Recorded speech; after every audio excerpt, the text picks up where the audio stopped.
Corona का नया variant Omicron देश में तेजी से बढ़ता जा रहा है और ऐसी स्थिति के अंदर देश में लगातार लोगों के बीच में जिस तरह से भय व्याप्त हुआ है और जिस तरह से सरकार लगातार इसे लेकर गंभीर बन रही है, उसी हिसाब से अब कहा जा सकता है कि ओमिक्रॉन का ये वर्जन भले ही ये जानलेवा इतना ना हो, लेकिन ये संक्रमण की दर के हिसाब से देखा जाए तो ये सबसे तेज वायरस है। पिछला पिछला चुनाव आपको याद होगा, जब पश्चिम बंगाल का चुनाव था और उस समय जब कोरिया डेल्टा वर्जन अपने पैर पसार रहा था, उस समय भी सरकार ने लगातार जिन राज्यों में चुनाव है उन राज्यों में टेस्टिंग कम करी और उन राज्यों में रैलियों का आयोजन हुआ, बड़े बड़े राजनीतिक आयोजन हुए। और जब चुनाव संपन्न होने के बाद हमने देखा कि जिस भयानक स्थिति में वो राज्य आया और वहाँ के लोगों ने जान गंवाई, वो एक बहुत ही विचारणीय प्रश्न था कि आखिर सरकार ऐसी जगह जहाँ पर आगामी विधानसभा चुनाव होने हैं, वहाँ पर अपनी हितों को साधने में हर राजनीतिक पार्टी लगी हुई है और सरकार का ये कर्तव्य बनता है कि वो अपने राजनीतिक हित न साधते हुए लोगों की जान बचाने का प्रयास करे। लेकिन हम जब पिछले बार जब राज्यों के विधानसभा चुनाव हुए थे, उस दौरान भी हमने देखा कि टेस्टिंग कम कर दी गई थी और इस बार फिर वही आशंका हमारे सामने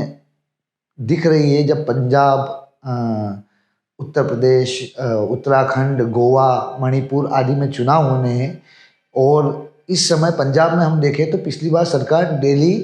30,000 सैंपल डेली कलेक्ट कर रही थी, लेकिन जब से उनको पता चला कि चुनाव आ रहे हैं, उन्होंने सैंपलिंग कम कर दी और 10,000 लोगों के ऊपर टेस्टिंग शुरू की। लेकिन जब ये बात मीडिया में वायरल हो गई तो सरकार ने इसे बढ़ाकर 16,000 टेस्टिंग प्रतिदिन के हिसाब से टेस्टिंग करना शुरू करी और उसके आंकड़े चौंकाने वाले हैं कि जैसे ही टेस्टिंग बढ़ी है, आज की बात करें हम तो करीब करीब 350 लोगों में कोरोना पॉजिटिव पाया गया है, जिनमें से 3 लोगों में ओमिक्रॉन वर्जन भी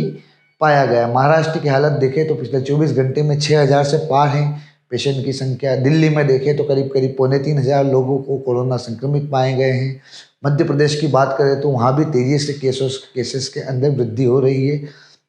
क्या सरकार पुरानी गलती से कोई सबक न लेते हुए वापस उसी गलती को दोहरा रही है? एक विचारणीय प्रश्न है। इस वीडियो के माध्यम से हम सरकार और आम जन को ये बताना चाहते हैं कि यह एक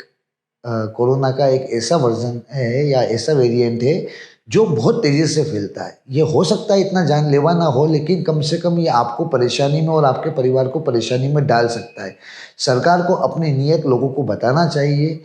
क्योंकि ये कोई चुनावी मुद्दा नहीं, ये लोगों की जान से जुड़ा हुआ मुद्दा। और राजनीति अगर इस स्तर तक चली जाए कि जब लोगों की जान की परवाह न करते हुए भी चुनाव कराया जाना उनको लगे कि आवश्यक है, तो ऐसी स्थिति में जनता को अपनी तरफ से आवाज़ बुलंद करते हुए इस चीज़ का प्रतिरोध करना चाहिए। दोस्तों, जो पंजाब के अंदर हम देख रहे हैं लगातार केसेस बढ़ रहे हैं, उत्तर प्रदेश के अंदर भी हम देख रहे हैं लगातार केसेस बढ़ रहे हैं और वहाँ पर आगामी 2022 के अंदर एक विधानसभा चुनाव वापस शुरू होने वाले और चुनाव होते ही बड़ी बड़ी रैलियाँ, बड़े बड़े आयोजन, भीड़ का जमावड़ा होता है सामान्यतः। तो क्या ऐसी स्थिति में नैतिकता के आधार पर इन चुनावों को आगे पोस्टपोन नहीं करना चाहिए? एक बड़ा सवाल है।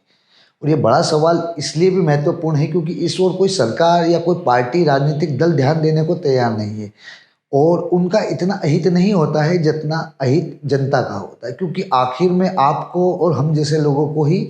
उस बीमारी के प्रकोप का सामना करना पड़ता है, क्योंकि हमारे पास ना तो वीआईपी ट्रीटमेंट की व्यवस्था होती है और न ही हमारे लिए कोई वीआईपी ट्रीटमेंट उपलब्ध कराता है। जबकि हम जैसे सामान्य लोगों के लिए ये स्थिति हो जाती है कि हॉस्पिटल के अंदर एक सामान्य स्थिति में एक बेड मिलना मुश्किल होता है। अब इन राजनीतिक पार्टियों के स्वार्थ के चक्कर में अगर ये चुनाव पोस्टपोन नहीं होते और ये चुनाव होते हैं और मान लीजिए चुनाव होने के बाद हमें वापस तीसरी लहर, हो सकता है ये बड़ी दूसरी लहर से भी बड़ी साबित हो सकता है नहीं भी हो, लेकिन कम से कम हम सतर्क रहें और ऐसी राजनीतिक पार्टियों को भी आपको सबक सिखाना पड़ेगा जो अपने चुनावी एजेंडे और अपने हितों को साधने के लिए जनता की जान से खेलने को तैयार है। लगातार ओमिक्रॉन के पेशेंट बढ़ते जा रहे हैं, लगातार देश के अंदर जहाँ जहाँ टेस्टिंग बढ़ी है वहाँ वहाँ पेशेंट लगातार बढ़ रहे हैं। ऐसी स्थिति में तीसरी लहर की आशंका से इनकार नहीं किया जा सकता और हमें एक जागरूक नागरिक होने के नाते समय पर सरकार से या सिस्टम से हमारी बात हम उन तक पहुँचानी चाहिए कि कम से कम इस वेरिएंट की गंभीरता को देखते हुए चुनाव आगे पोस्टपोन किए जा सकता है। इसलिए भी महत्वपूर्ण हो जाता है क्योंकि इसके अंदर आप और हम जैसे लोगों की ज़िंदगी जुड़ी हुई है। और सरकार लगातार जहाँ जहाँ चुनाव है वहाँ पर टेस्टिंग कम करना, फिर लोगों के दबाव में जब मीडिया में बात आ जाए तो टेस्टिंग बढ़ाना, ये सब एक मोटे तौर पे देखा जाए तो ये आपके स्वास्थ्य और आपके परिवार के स्वास्थ्य को लेकर गंभीर एक गंभीर लापरवाही है जो आपके सामने आ रही है। इसलिए मेरा निवेदन है, इंडिया मिक्स परिवार का निवेदन है कि सोशल डिस्टेंसिंग का पालन करें, मास्क लगाएं और चुनावी ऐसी रैलियों में जाने से परहेज करें। धन्यवाद।